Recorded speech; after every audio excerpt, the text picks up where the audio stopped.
في الساعات القريبة الماضية فما إحدى الفرق الديوانية في ولاية مدنين نجحت في إحباط عملية تهريب نتاع كمية كبيرة من الفلوس من العملة الصعبة كما تشاهدوا تصاور نتاع رياض الساحلي.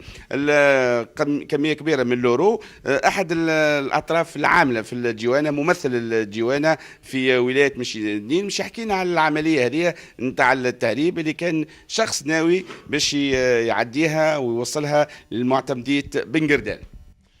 هذا الصباح معنا اليوم الصباح دورية تابعة للحرس الديواني بن قردان. تم إيقاف سيارة تونسية. لاحظوا بعض الارتباك على سائقها عند سؤاله القانوني: هل لديك ما تصرح به للديوانة؟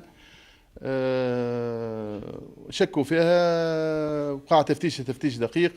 تفطنوا لي فما فتحة تحت اللوحات المنجمية الخلفية للسيارة.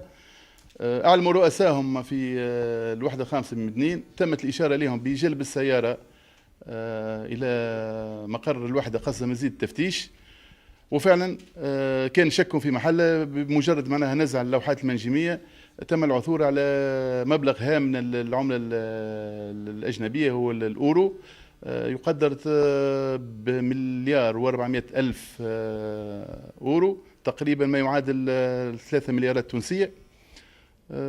تم معنا تحرير محضر ديواني في الغرض بالتنسيق مع النيابة العمومية. تم معناها الاحتفاظ بذي الشبهة وفي انتظار معناها استكمال الأبحاث.